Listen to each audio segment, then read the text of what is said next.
If you're into rhythm games, especially mobile rhythm games, but you're tired of tapping the screen to the same repetitive beats over and over again, then Geometry Dash might be exactly what you're looking for. With its simple one-tap gameplay and touchscreen controls, it's easy to learn but hard to master. What makes Geometry Dash special is that, even though it looks simple, it went through a long and difficult development journey, all created by just one person. And that developer has kept his passion for the game alive all the way to this very day. So, in today's video, let's take a look at the story behind this colorful little cube.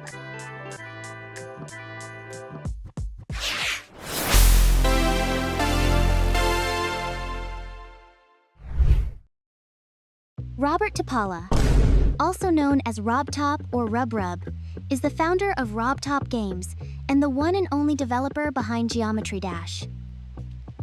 He was born in 1987 inches Sweden, and from a young age he had a huge passion for platformer games, especially Nintendo's legendary Super Mario series. But loving video games doesn't automatically mean you choose them as your career. When Robert entered university, he actually studied civil engineering. At the same time, in his free time, he started learning programming, especially game development. The first game he ever made was called Bounce Ball Thingy. In this game, you control a bouncing ball that jumps across floating platforms in the sky while avoiding obstacles along the way. He uploaded it to Newgrounds in 2010, and surprisingly, the game received very positive feedback. That was the moment that really sparked his love for making games. And it pushed him to make a big decision. He quit university and followed his dream. In 2012, he founded RobTop Games, a studio with only one member, himself. The first games released under RobTop Games were Boomlings, Memory Mastermind, Boomlings Matchup. But none of these were platformers, even though platformers were his favorite genre. Boomlings and Boomlings Matchup were colorful games with cute block characters, while Memory Mastermind tested the player's memory by making them remember the position of colored dots on a grid that kept getting bigger. Even though these games were different, the experience of making them was extremely valuable, especially for learning how to develop mobile games on iOS.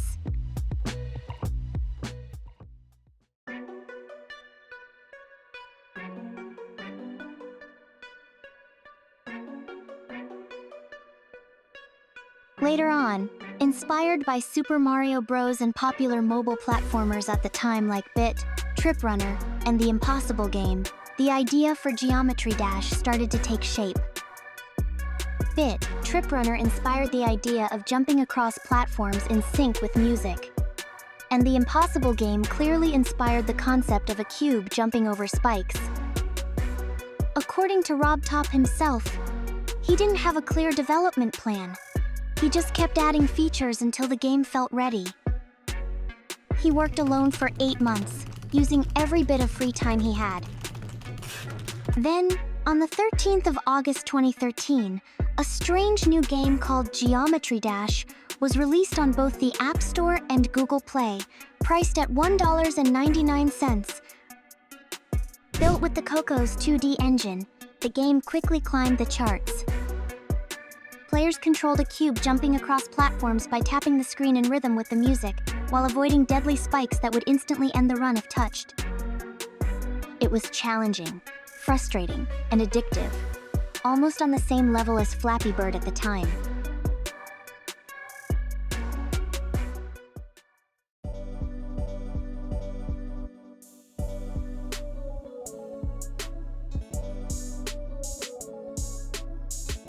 But sadly, Geometry Dash didn't stay on top for long. RobTop didn't have the money to run marketing campaigns, so the game slowly got buried among thousands of other apps. At launch, the game only had 7 levels, not a small number, but not enough to keep players busy forever. So RobTop started releasing updates, adding 4 new levels in 2013. But another problem appeared. Because Geometry Dash was a paid game, many players didn't want to buy it, even though it was only $1.99. so RobTop released Geometry Dash Lite, a free demo version with 1 level. These updates also introduced a star-based achievement system, and most importantly, new forms for the cube. Now, when the cube entered special portals, it could transform into different forms, each with its own controls and gameplay style. At first, the cube could turn into a spaceship that moves up and down smoothly. Later, it could also become a ball, able to jump between platforms vertically. This made the gameplay much deeper and more visually interesting. Throughout 2014, more songs and mechanics were added, bringing the total number of official levels to 18.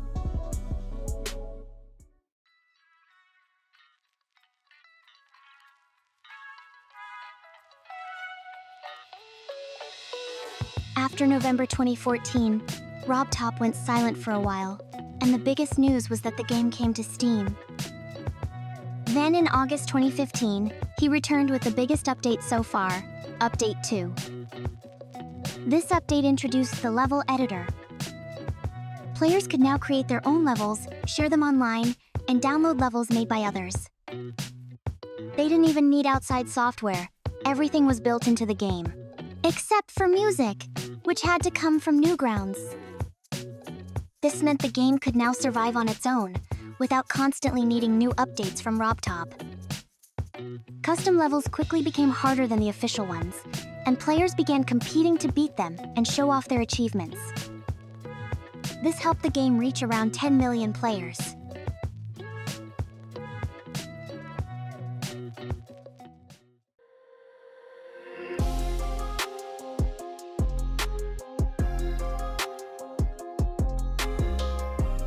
With the game now running on its own, RobTop released spin-offs like Geometry Dash Meltdown, Geometry Dash World, Geometry Dash Sub-Zero.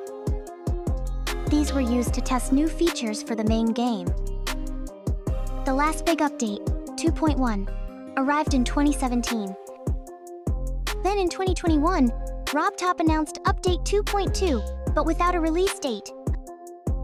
More teasers followed, and in August 2023, a 10-year anniversary video finally set the release for October 2023, later delayed to November. It is the biggest update since 2, promising a new game mode, new mechanics, and huge creator tools.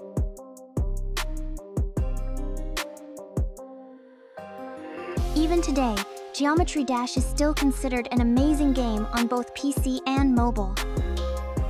A colorful, challenging, and creative experience, powered by one developer and a massive community. With Update 2.2 just around the corner, Geometry Dash still has a long future ahead. Let's see what this little cube will bring us next.